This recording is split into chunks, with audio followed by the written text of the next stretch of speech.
Hampir 2 tahun lalu, ia divonis mengidap penyakit mematikan yang tak dapat disembuhkan.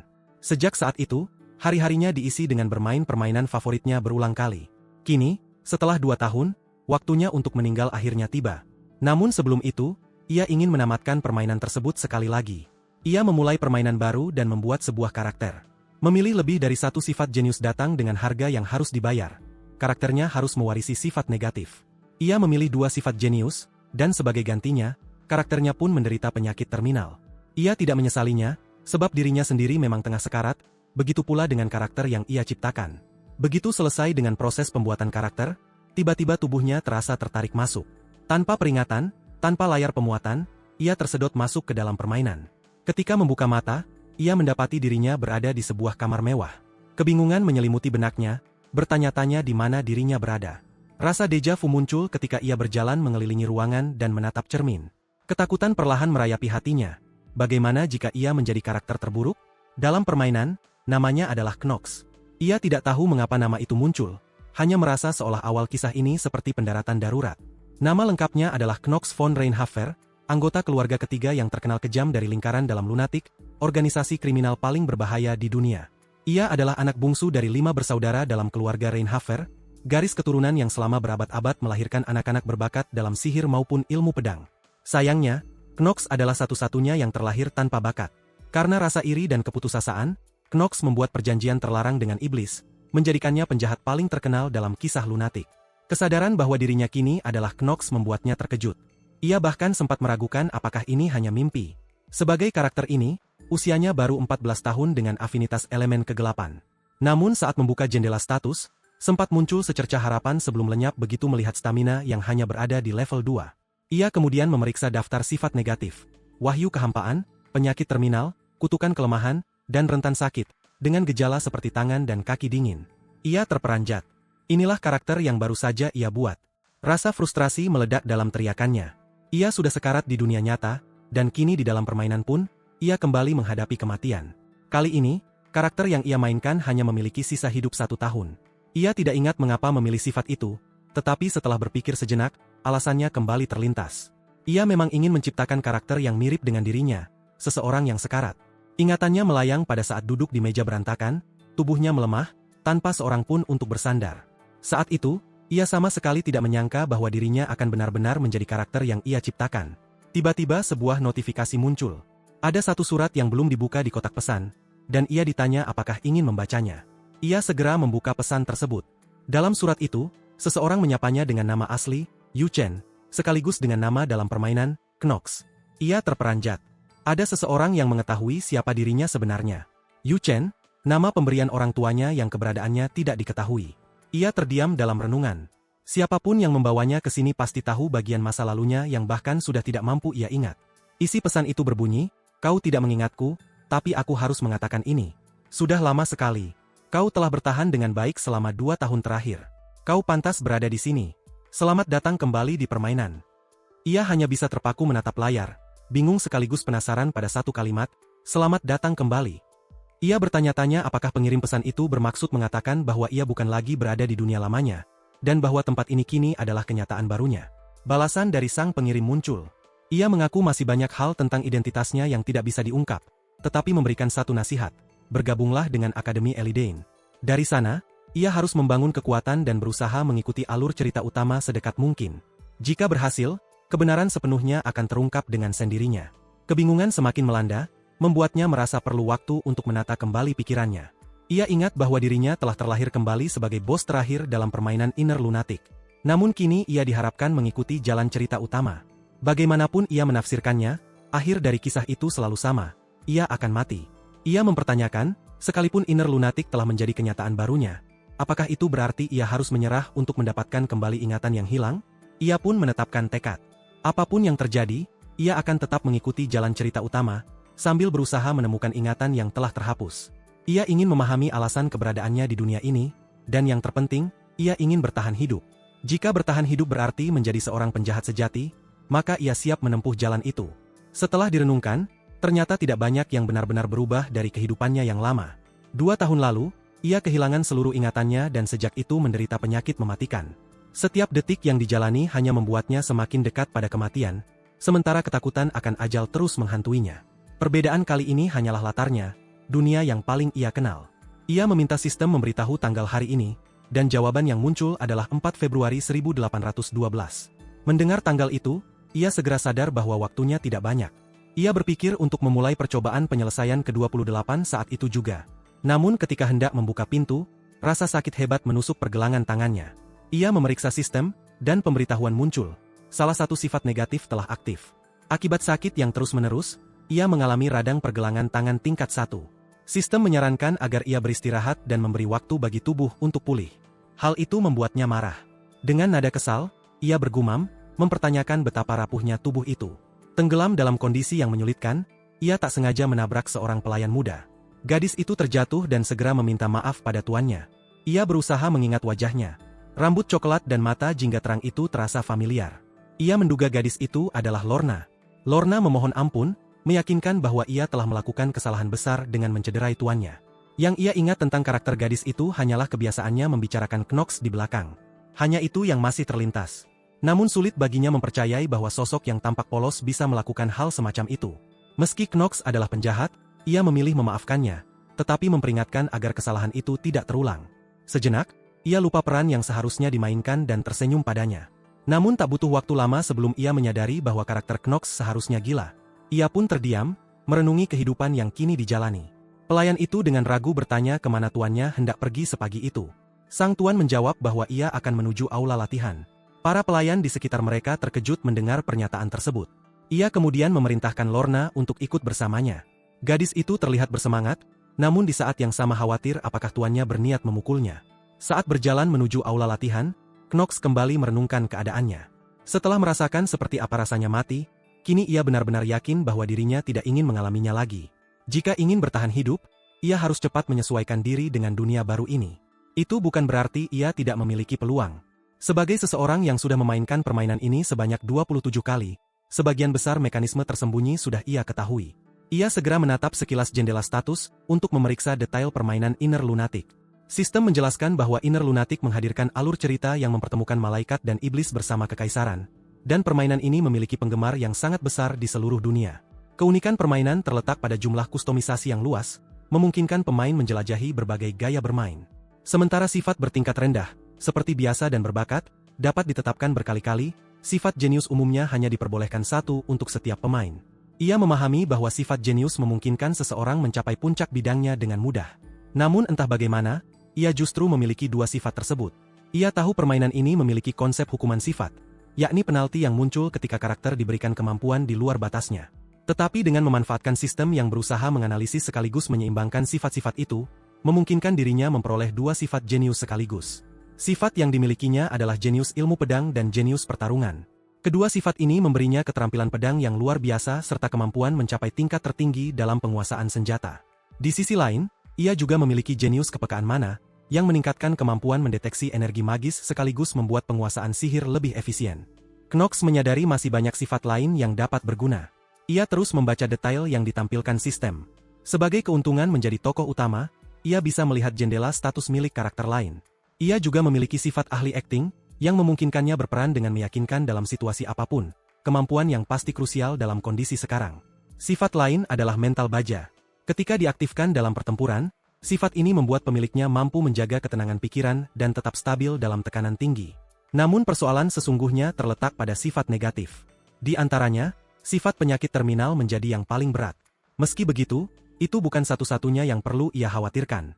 Hampir terasa menggelikan baginya karena ia ibarat rumah sakit berjalan. Sistem menambahkan bahwa bagi mereka dengan gejala tangan dan kaki dingin, memasuki area bersalju tanpa keterampilan penghangat hampir mustahil dilakukan. Selain itu, sifat mudah sakit membuatnya pingsan setidaknya sekali di setiap bab akibat penyakit. Ia menghela napas dan meyakinkan diri bahwa tidak ada pilihan lain. Ia harus menghadapi semuanya selangkah demi selangkah. Tiba-tiba, Lorna berhenti dan memberitahunya bahwa mereka hampir sampai di aula latihan. Ia bertanya apakah tuannya benar-benar berniat masuk ke dalam. Sang tuan terdiam sejenak, lalu membuka pintu. Seketika sistem memberitahu adanya rintangan baru, kutukan kelemahan. Dijelaskan bahwa kutukan ini telah ditanamkan sejak lahir. Akibatnya, laju pertumbuhannya berkurang 50% dan kerentanannya terhadap kutukan musuh menjadi 2 kali lipat. Ia pun menetapkan tekad. Sebelum melakukan hal lain, ia harus menemukan cara untuk menghapus kutukan kelemahan itu. Saat berlatih di dalam aula, pikirannya terus berputar. Tidak peduli berapa kali ia menimbang ulang, kesimpulannya selalu sama. Dirinya sudah ditakdirkan binasa. Sama seperti membaca awal kisah, itulah pikiran terakhir yang muncul setelah ia menelaahnya.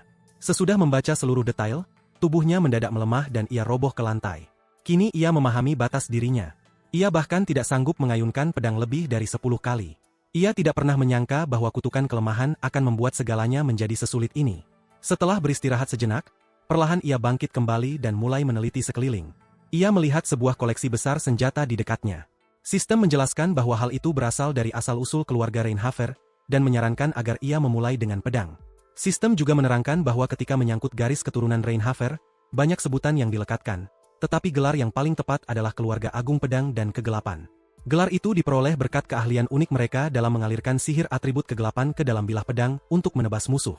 Semua itu berasal dari pedang komandan, yang juga dikenal sebagai bilah tiran kegelapan. Senjata itu telah diwariskan turun-temurun dari kepala keluarga satu ke yang berikutnya, dan tradisi itu masih berlanjut hingga kini. Ia mulai bertanya-tanya apa kaitan semua itu dengan dirinya. Selain seni pedang, lahir dalam keluarga bangsawan jelas membawa banyak keuntungan, dan salah satunya adalah kekayaan. Knox memahami betul nilai uang, dan ia benar-benar merasa senang memilikinya. Keluarga Reinhaver berdiri sebagai salah satu keluarga bangsawan terbesar dalam keseluruhan kisah. Itu juga berarti mereka luar biasa kaya. Bahkan sebagai putra bungsu yang dianggap tidak berguna, Knox tetap memiliki cukup harta untuk menjalani sisa hidup tanpa perlu bekerja sehari pun. Sangat mungkin ayahnya, Theo, tidak peduli apakah ia membelanjakan uang itu dengan bijak atau tidak. Memang benar Knox bukanlah seseorang yang sesuai dengan gambaran pewaris bangsawan boros. Arketipe karakternya sudah jelas, tetapi ia telah memutuskan untuk memanfaatkan semuanya sepenuhnya, hingga Lorna menyelesaikan apa yang ia minta.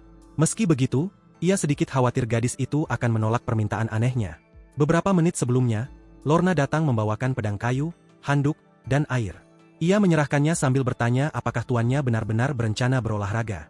Ia kemudian menanyakan apakah ada orang lain di sekitar, lalu memintanya mendekat. Dengan gugup, Lorna melangkah mundur, mengira tuannya akan memukulnya. Ia segera menenangkannya dan berkata agar gadis itu mendekatkan telinganya. Ada sesuatu yang ingin ia bisikkan. Setelah mendengar bisikan itu, Lorna tampak terperanjat. Ia berkata bahwa semua gagasan tuannya hanyalah omong kosong, tetapi Knox hanya menyuruhnya diam dan mencari cara untuk mewujudkannya. Lorna setuju, namun memperingatkan agar tuannya tidak membentaknya lagi. Kemudian ia berlari keluar dari aula latihan sambil berkata bahwa tuannya sama sekali tidak berubah. Dalam keheningan aula latihan, Knox bertanya-tanya seberapa cepat Lorna akan menyelesaikan tugas itu. Tetapi ia cukup yakin hasilnya akan datang paling lambat esok hari. Ia meneguk teh yang dibawakan gadis itu dan kembali merenung betapa sangat ia membutuhkan solusi untuk mengatasi kutukan sekaligus masalah staminanya. Ia tidak pernah menyangka bebannya akan sebesar ini. Tiba-tiba, kepala pelayan, Rodwell, masuk ke aula latihan dan menyapanya dengan sopan. Entah mengapa, penampilan pria itu membuat Knox terkejut. Sistem segera memberitahu bahwa Rodwell adalah salah satu pengelola utama kediaman keluarga Reinhaver, dan bukan orang yang bisa ia perlakukan sembarangan. Ia juga penasihat bagi ayah Knox sekaligus kepala keluarga, Theo. Knox memahami bahwa berurusan dengan Rodwell bukanlah perkara mudah. Ia sadar dalam banyak keadaan, ayahnya mungkin tidak peduli padanya. Tetapi kini ia bertanya-tanya apakah Rodwell sudah merasakan sesuatu yang janggal. Meski begitu, ia tahu persis bagaimana harus bersikap. Knox menatap Rodwell dan bertanya mengapa ia berada di sana bukannya mendampingi sang kepala keluarga. Seketika, ia mengaktifkan sifat ahli akting. Rodwell menjawab bahwa ia datang atas perintah kepala keluarga dan memiliki sesuatu untuk disampaikan. Ia memberitahu Knox bahwa ia telah diperintahkan untuk menghadiri makan malam-malam ini. Knox terperanjat. Ia hampir tidak mengetahui apapun tentang keluarganya, sehingga undangan itu terasa aneh. Ia menatap Rodwell dan bertanya apakah ia sedang bercanda. Benar-benar mengejutkan baginya bahwa sang ayah tiba-tiba ingin makan malam bersamanya. Knox dengan tegas menolak undangan itu. Rodwell terdiam sejenak, jelas mempertanyakan alasan kepala keluarga mengeluarkan perintah tersebut. Ia lalu menjelaskan bahwa seorang tamu dari keluarga Stilliner telah datang. Gadis itu hadir untuk menerima pelatihan malam, dan bila Knox tidak menghadiri jamuan, hal itu akan membuat ayahnya murka. Saat itulah Knox memahami. Itu bukan sekadar undangan, melainkan perintah langsung.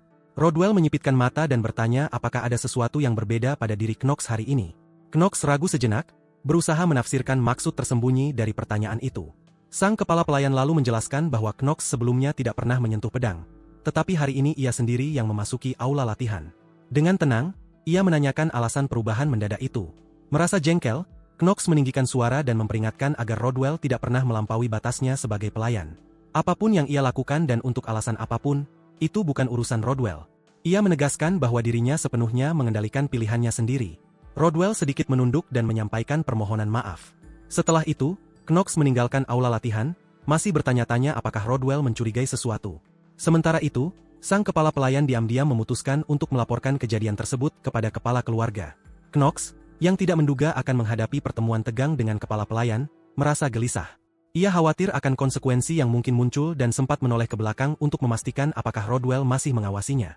Ia berusaha menyingkirkan pikiran buruk itu dan mulai memikirkan gadis muda dari keluarga Stilliner. Apa tujuan sebenarnya kedatangannya? Malam itu, di aula makan yang megah, keluarganya mengejek begitu ia masuk. Salah seorang menyebutnya idiot dan dengan nada bercanda mengatakan bahwa Knox benar-benar muncul. Lalu menambahkan bahwa mereka kini tidak bisa lagi menikmati hidangan. Mereka bahkan mencibir, bertanya apakah ia masih menyesali keberadaannya di keluarga ini, terutama kedua saudara kembar, Hartz dan Allen, yang tidak menahan diri dalam ucapannya. Salah satu dari mereka mengatakan tidak pernah membayangkan Knox akan berani menampakkan wajahnya lagi. Bahkan saat ini pun, ia masih sulit mempercayainya. Mereka bergosip terang-terangan tentang caranya memandang salah satu pelayan dan menyebutnya kasus tanpa harapan. Knox duduk diam sambil berpikir, ia bahkan belum melakukan apapun. Tiba-tiba, pintu terbuka dan ayahnya masuk sambil berkata santai bahwa sepertinya semua orang sudah berkumpul. Knox mengalihkan pandangannya ke arah pria itu. Itulah ayah dari karakter Knox sekaligus kepala keluarga Rainhaver. Di sampingnya berjalan seorang gadis muda yang sangat cantik. Ia melangkah maju, memperkenalkan diri sebagai Talia, lalu menyapa semua orang dengan senyum tenang. Theo kemudian memberitahu keluarga bahwa Talia telah meminta pelatihan malam dan akan tinggal di kediaman mereka untuk sementara waktu.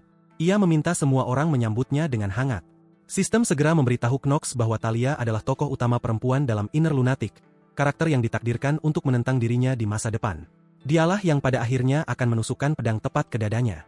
Theo menyadari bahwa Knox juga memutuskan untuk hadir malam itu. Knox merasa sedikit tidak nyaman dengan komentar ayahnya, dan bahkan Talia pun menangkap keganjilan itu. Kepala keluarga lalu mempersilakan semua orang mulai makan. Si kembar terus mengejek Knox dari seberang meja. Salah satu dari mereka mengajukan pada ayahnya agar segera diputuskan siapa yang akan menjadi peserta berikutnya di Akademi Elidane. Theo tertarik dengan usulan itu dan merasa sudah saatnya keputusan tersebut diambil. Sistem memberitahu Knox bahwa Akademi Elidane adalah lokasi paling penting dalam Inner Lunatic. Di akademi itu, para murid menghadapi berbagai situasi dan bertarung melawan iblis. Itulah inti dari alur cerita Inner Lunatic. Setelah memahami hal itu, Knox pun menetapkan tekad untuk menghadiri akademi tersebut. Sambil tetap berpegang pada struktur utama kisah, ia sadar bahwa kini saatnya ia mulai mengumpulkan sekutu. Ayah mereka mengumumkan bahwa, seperti semua orang tahu, Akademi Elidane hanya mengizinkan 3 individu dari tiap keluarga untuk masuk. Pembatasan ini dibuat untuk menahan pengaruh kaum bangsawan. Karena 2 tempat sudah diberikan kepada putra pertama dan kedua, keluarga Rainhaver hanya memiliki 1 tiket terakhir untuk akademi. Knox mantap pada tekadnya. Sebelum mulai membangun aliansi, ia tahu bahwa apapun yang terjadi, ia harus merebut tiket terakhir itu. Theo lalu menyatakan bahwa sebab itulah ia memutuskan untuk mengikuti tradisi keluarga. Knox bersemangat dan berkata bahwa sepertinya ayahnya mengusulkan pertarungan antar saudara. Theo terkejut, tidak menyangka Knox yang pertama merespons.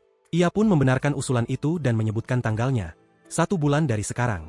Ia melanjutkan bahwa penentuan siapa yang akan menjadi peserta akademi berikutnya akan ditetapkan melalui duel di aula latihan.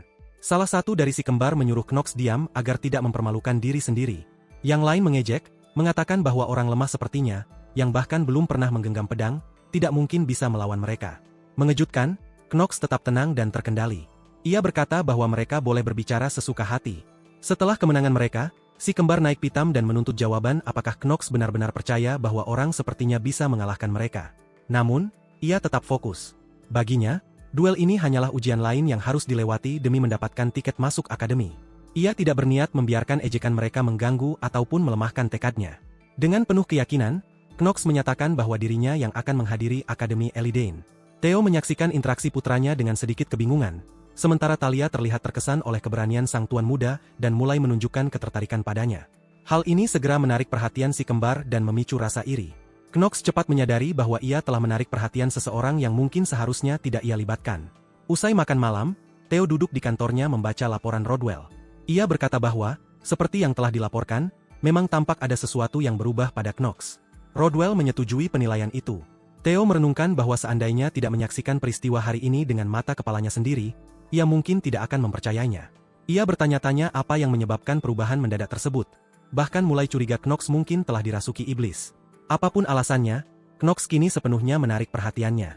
Kepala keluarga itu memahami situasi dan memerintahkan Rodwell untuk mengawasi Knox dengan saksama. Keesokan paginya, sang tuan muda sudah berada di aula latihan. Para pelayan bergunjing tentang duel yang akan datang dalam sebulan. Mereka juga heran mengapa satu-satunya hal yang selalu ia lakukan hanyalah berlari. Knox berusaha memahami maksud ucapan mereka, tetapi segera menyadari bahwa ia tidak memiliki intuisi untuk membaca tersirat. Sistem lalu memberitahunya bahwa statistik stamina miliknya meningkat sebesar 0,1%. Ia terkejut dengan peningkatan yang begitu kecil. Ia memilih berlari karena kelemahan terbesarnya ada pada stamina. Sistem menjelaskan bahwa agar dapat mengaktifkan keahlian jenius pedang dan pertempuran, stamina miliknya harus mencapai level 4. Ia menyadari bahwa bila seseorang tidak selemah dirinya saat ini, kemampuan itu bisa digunakan tanpa kesulitan. Knox cepat kelelahan akibat kutukan kelemahan yang masih berlaku. Ia mendapati bahwa butuh waktu sebulan penuh, hanya untuk menaikkan stamina sebesar 1,9 poin. Sistem mengingatkan bahwa kutukan tersebut adalah beban berat yang memangkas laju pertumbuhannya hingga separuh. Kini jelas mengapa meskipun berlari begitu banyak, ia hanya mampu meningkatkan stamina sebesar 0,1%. Ditambah lagi, sifat negatifnya yang disebut sakit parah juga menahan laju perkembangannya. Ia menyadari bahwa untuk bisa menyamai orang lain, ia harus berusaha 4 kali lebih keras. Ia bertanya-tanya mengapa segalanya terasa begitu sulit baginya. Sistem kemudian memberitahu bahwa stamina miliknya telah mencapai 15 dan mana berada di angka 30. Namun, akibat sifat negatif sakit parah, 15 adalah batas maksimum stamina yang bisa diraih. Ia memutuskan untuk menyingkirkan kekhawatiran itu untuk sementara. Tak lama, Lorna datang membawa semua perlengkapan yang dimintanya sehari sebelumnya. Knox terkesan, gadis itu bergerak lebih cepat dari perkiraannya.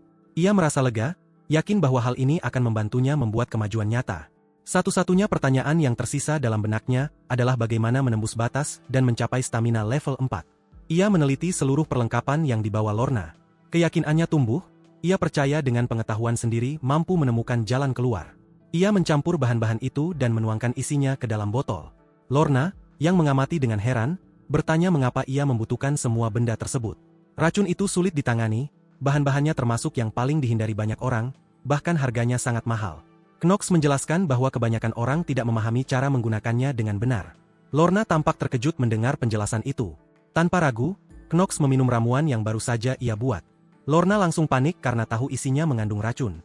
Sistem memberi peringatan bahwa ia telah menelan racun gorgon berkepala 3, yang untuk sementara akan meningkatkan kesehatannya sebesar 1,5 kali lipat. Namun, pada saat yang sama sistem juga memulai penghitung kematian. Waktu yang tersisa hanya 10 menit. Lorna semakin panik dan ingin memanggil kepala pelayan, tetapi Knox menghentikannya. Ia kemudian memakan inti golem, benda yang jelas tidak untuk dikonsumsi. Lorna makin ketakutan melihat tindakan itu.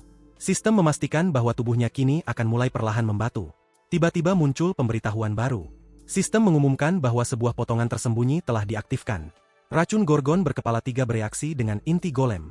Knox merasa puas, menyadari segalanya berjalan sesuai rencana. Sistem menjelaskan bahwa biasanya inti golem digunakan untuk membantu seseorang, mempercepat peningkatan pertahanan, atau membangun golem buatan. Namun, saat digabung dengan racun gorgon, terjadi reaksi khusus. Racun tersebut menjadi encer. Pesan paling penting pun muncul. Kutukan kelemahan telah terangkat. Knox girang melihat perubahan itu, sementara Lorna tetap ketakutan dan khawatir tuannya akan mati kapan saja. Namun, Knox tahu masih ada satu langkah lagi yang harus ia jalani. Ia mulai membuka kancing bajunya, membuat Lorna semakin ketakutan. Gadis itu diliputi kecemasan sekaligus rasa ingin tahu, penasaran dengan apa yang hendak dilakukan tuannya. Betapa terkejutnya ia ketika Knox menuangkan racun itu ke atas kepalanya. Sistem segera memberi pemberitahuan bahwa ia telah menggunakan embun peri pengingat, dan efek petrifikasi dari inti golem kini menghilang. Sistem juga melaporkan bahwa embun tersebut sedang bereaksi dengan inti golem. Bagi Knox, seluruh proses itu terasa seperti bentuk penyembuhan yang aneh. Sistem melanjutkan penjelasan bahwa sebuah potongan tersembunyi telah diaktifkan dan pengguna sementara akan menerima sifat bernama berkah pertumbuhan. Semua berjalan persis seperti yang ia rencanakan. Sistem lalu menampilkan anugerah positif yang baru saja diperolehnya. Kini hanya tersisa satu benda terakhir untuk digunakan. Gulungan pertumbuhan stamina cepat. Tanpa ragu, ia merobek gulungan itu. Sistem menegaskan bahwa gulungan telah berhasil digunakan, dan sejak saat itu laju pertumbuhan stamina akan berlipat ganda. Dalam benaknya, Knox merasa akhirnya berhasil menyingkirkan kutukan. Dengan berkah pertumbuhan yang menekan pelemahan akibat sifat sakit parah, ditambah gulungan yang telah diaktifkan, ia sadar bahwa tingkat pertumbuhannya kini seharusnya 2 kali lipat dari kebanyakan orang. Itu berarti ia bisa meningkatkan statistik stamina jauh lebih cepat. Tiba-tiba, Lorna meraih dan memeluknya. Terkejut, Lorna menatapnya dengan bingung, mempertanyakan apakah tuannya benar-benar baik-baik saja. Ia berteriak, mengatakan bahwa ketika Knox tiba-tiba membuka bajunya, ia mengira ada yang tidak beres dengan pikirannya. Knox segera memerintahkannya untuk mengambil handuk. Lorna, masih linglung dan kewalahan, tetap berdiri di tempat, berusaha memahami apa yang sebenarnya sedang terjadi pada tuannya. Knox mempertimbangkan bahwa karena kutukan kini sudah terangkat, mungkin ia sebaiknya bersikap lebih lunak pada gadis itu. Ia menegaskan bahwa dirinya baik-baik saja. Lorna kembali bertanya, apakah benar ia tidak perlu memanggil kepala pelayan, dan mengutarakan kekhawatirannya bahwa seharusnya ia beristirahat. Ia menjawab dengan tenang bahwa semuanya sudah beres. Tetap heran, Lorna sekali lagi menanyakan apa yang hendak ia lakukan selanjutnya. Knox dengan kalem menjawab bahwa ia hanya akan berlari. Di taman, ia mulai berlari sementara Lorna mengejarnya sambil membawa handuk di tangannya. Dari jendela, Talia menyaksikan pemandangan itu, kebingungan mengapa seseorang selemah dia berani menerima pertandingan melawan saudara-saudaranya.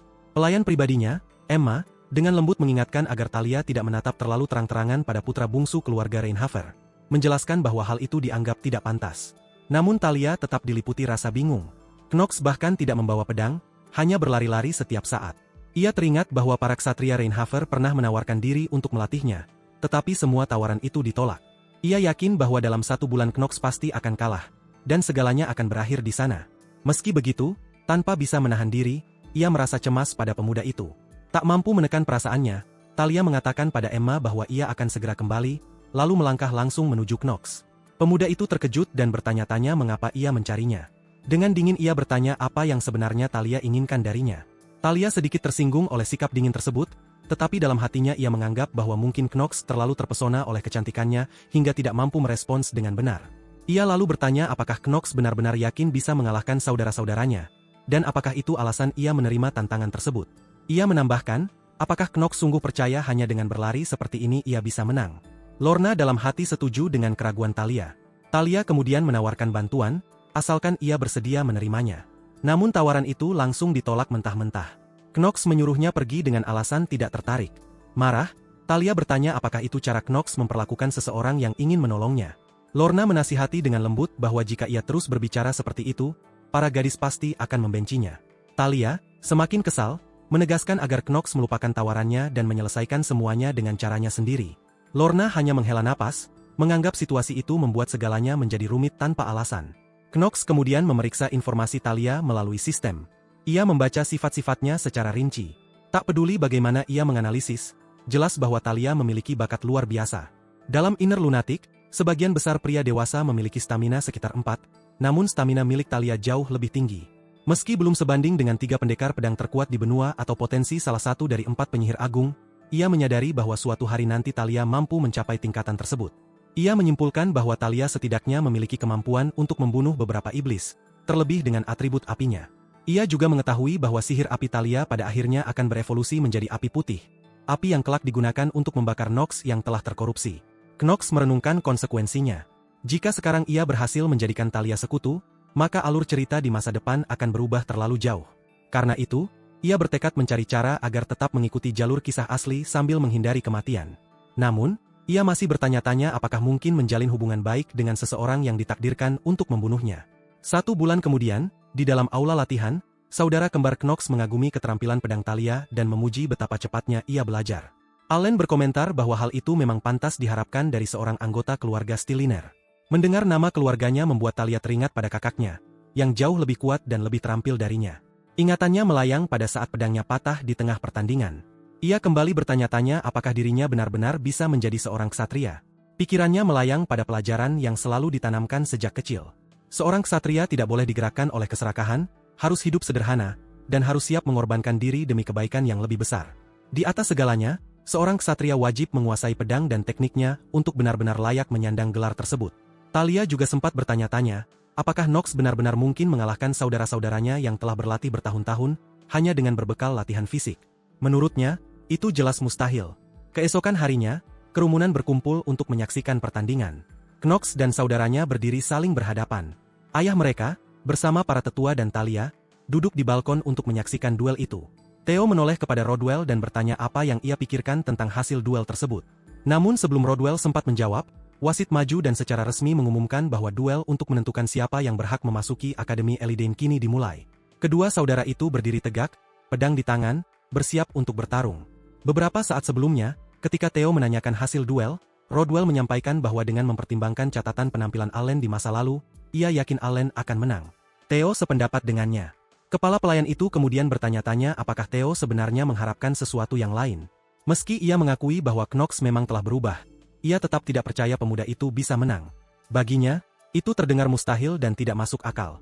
Rodwell sendiri pernah menapaki jalan seorang ksatria di sisi kepala keluarga. Ia tahu bahwa seni pedang terkadang tampak rumit, tetapi di lain waktu bisa sangat sederhana. Seberapa lama seseorang berlatih dan seberapa sungguh-sungguh mereka menekuni jalannya, itulah yang menentukan tingkat kemampuan.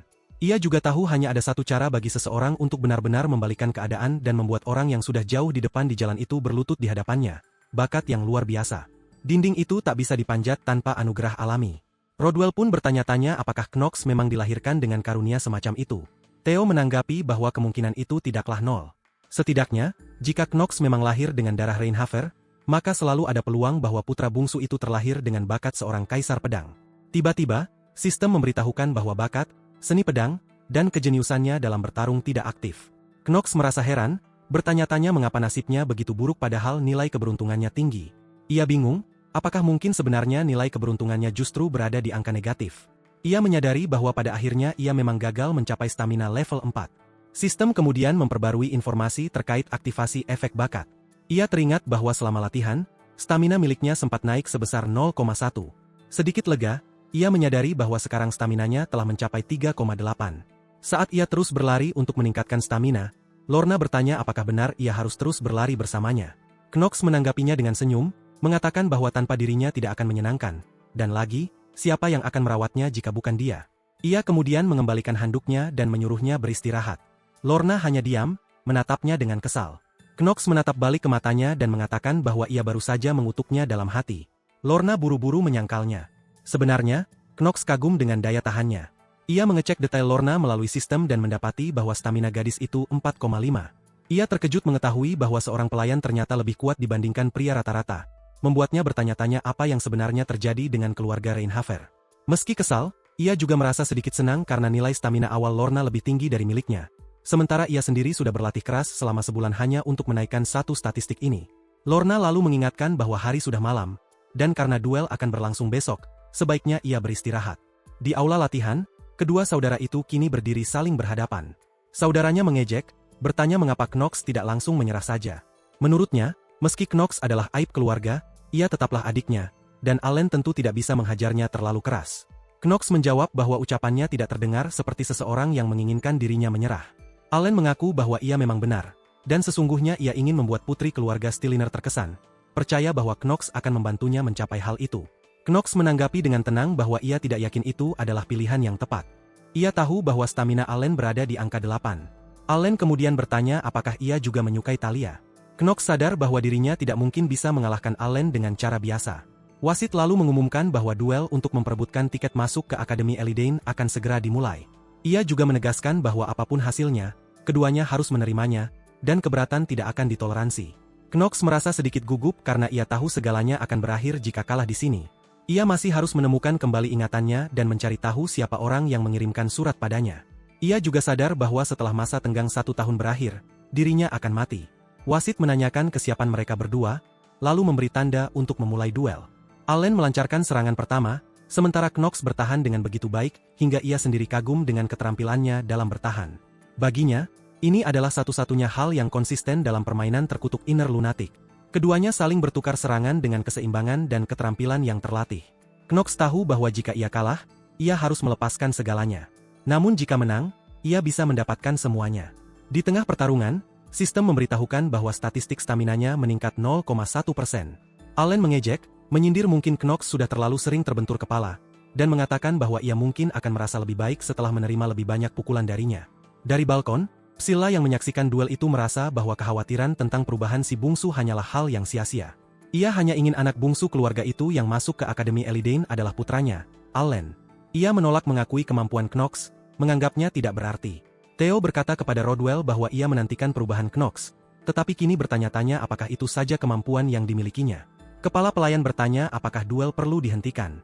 Ia menjelaskan bahwa jika duel dibiarkan berlanjut, pemulihan Knox akan memakan waktu lama. Theo menjawab bahwa bakat Allen dan Hart memang baik, tetapi tidak cukup hebat, terutama bila dibandingkan dengan putra pertamanya, Garen. Mereka tidak memiliki kemampuan untuk menundukkan segalanya di bawah kaki mereka, untuk menguasai lawan dengan kekuatan pedang kegelapan yang mendominasi. Ia bertanya-tanya siapa yang akan mewarisi kekuatan itu. Pikiran tersebut membuatnya murung, dan ia pun memerintahkan kepala pelayan untuk menghentikan duel. Di tengah pertarungan, sistem kembali memberitahu Knox tentang peningkatan stamina. Tiba-tiba, sistem mengonfirmasi bahwa bakatnya, seni pedang dan kejeniusannya dalam bertarung, telah aktif kembali. Meski sudah lelah, ia senang karena berhasil mendapatkan kembali kemampuannya. Allen terkejut, bertanya apakah Knox sudah kehilangan akal sehat. Saat itu juga, Knox langsung mengaktifkan keterampilannya, The Hour of the Genius. Ia teringat pernah mendengar bahwa seorang jenius dan orang berbakat memiliki jamnya masing-masing dalam sehari. Kini ia merasa lega karena yang datang adalah jam kejeniusannya. Baginya, segala sesuatu di sekeliling tampak melambat. Berkat keterampilan yang memengaruhi persepsi ini, dunia terlihat bergerak dalam gerakan lambat. Ia mengerti bahwa merasakan gerakan musuh lebih lambat dan bergerak lebih cepat adalah dua hal yang sangat berbeda. Ia tahu akan sulit memanfaatkan keterampilan itu sepenuhnya, tetapi kini setelah bakatnya, seni pedang dan kejeniusannya dalam bertarung, aktif, pertempuran sudah berakhir bagi lawannya. Dengan satu ayunan pedang yang cepat dan kuat, Knox berhasil menjatuhkan senjata Allen ke tanah. Gerakan itu menjadi bukti tekadnya yang tak tergoyahkan untuk menang. Saat pedang Allen terlempar, Knox tampak unggul. Sang tuan muda bahkan berteriak bahwa ini menyenangkan, sementara Allen terdiam dalam keterkejutan. Meski begitu, sang pendekar sadar ia belum boleh lengah. Ia tahu betul bahwa durasi keterampilan itu hanya 5 menit dan ia harus menyelesaikan pertarungan dalam rentang waktu tersebut, apapun yang terjadi. Ia berkata kepada saudaranya bahwa selama ini ia hanya menahan diri, tetapi kini segalanya terasa membosankan dan sudah saatnya mereka mengakhiri duel ini. Ia pun menantang Allen agar menyerangnya dengan seluruh kemampuan sekaligus. Knox selalu menoleh kepada ayahnya, meminta izin untuk menghadapi kedua kakaknya sekaligus. Tidak hanya ayahnya, semua yang menyaksikan duel terkejut oleh keyakinan itu. Talia memandang dengan bingung, bertanya-tanya apa sebenarnya yang sedang ia lakukan. Sang kepala keluarga merasakan adanya perubahan pada energinya. Jelas terlihat bahwa semangatnya telah berganti, seakan menyembunyikan sesuatu. Ia memilih untuk mengamati lebih lama dan mengizinkan pertarungan 2 lawan 1 itu berlangsung. Namun tiba-tiba, Psylla berteriak menuntut agar duel dihentikan. Theo segera turun tangan dan justru memerintahkan agar duel dilanjutkan. Allen mengambil kembali pedangnya. Hart, yang sudah dipenuhi amarah, menggeram karena merasa dipermalukan di hadapan ayah mereka. Ia memperingatkan Knox agar bersiap. Kedua kembar itu melancarkan serangan bersamaan. Awalnya, sang petarung muda hanya berfokus bertahan, tetapi segera ia beralih menyerang. Allen buru-buru memerintahkan kembarnya untuk bergerak ke sisi kirinya, tetapi Hart yang dibutakan oleh amarah menolak mendengarkan. Sistem memberitahu sang pendekar bahwa berkat efek khusus Hour of the Genius, kemahirannya dalam seni pedang tingkat rendah keluarga gelap telah meningkat. Ia senang mendengar itu. Kini ia bahkan bisa membaca pergerakan pedang mereka. Dengan kecepatan luar biasa dan serangan bertubi-tubi, ia berhasil melukai bahu Allen. Talia terperanjat oleh kecepatannya, bertanya-tanya bagaimana mungkin ia bisa melakukan itu. Allen memandangnya dengan tidak percaya, mengakui dalam hati bahwa bahkan aib keluarga sekalipun bisa berkembang sejauh ini. Semua yang menonton memperlihatkan ekspresi heran yang sama. Hart pun menegur kembarnya, menyuruhnya agar tidak kehilangan fokus di tengah duel. Kedua kakaknya mulai kelelahan, dan saat itulah sang tuan muda melepaskan seluruh kekuatannya. Ia merasa bahwa meskipun ini hanya sebuah sparring, ada sesuatu yang besar dipertaruhkan, dan sekadar mengayunkan pedang pun terasa membangkitkan gairah. Tidak lama kemudian, ia berhasil menjatuhkan keduanya hingga terhempas ke tanah. Pada saat yang sama, sistem memberitahukan bahwa Hour of the Genius telah berakhir. Ia merasa lega karena efeknya selesai tepat waktu. Psylla yang murka berteriak marah kepada kedua putranya. Knox menoleh pada wasit dan bertanya apakah pemenang sudah ditentukan.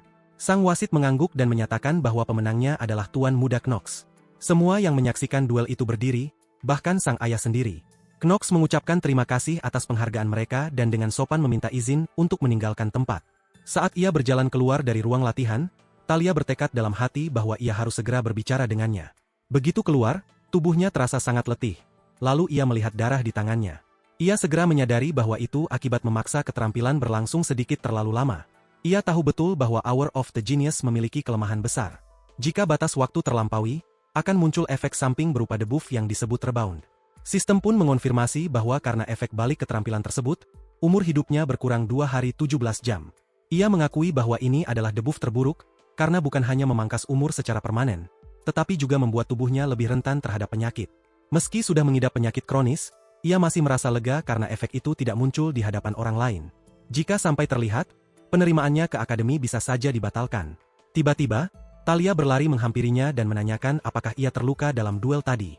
Ia sama sekali tidak senang melihat gadis itu. Begitulah videonya berakhir. Mimin benar-benar berterima kasih buat kalian yang menonton sampai pada titik ini. Mimin berharap kalian mau subscribe ke channel ini, komen dan share sebagai bentuk support kalian kepada Mimin. Oh iya, buat kalian yang ingin support lebih, silahkan klik link di layar, atau klik link yang ada di deskripsi. Sampai jumpa di video selanjutnya.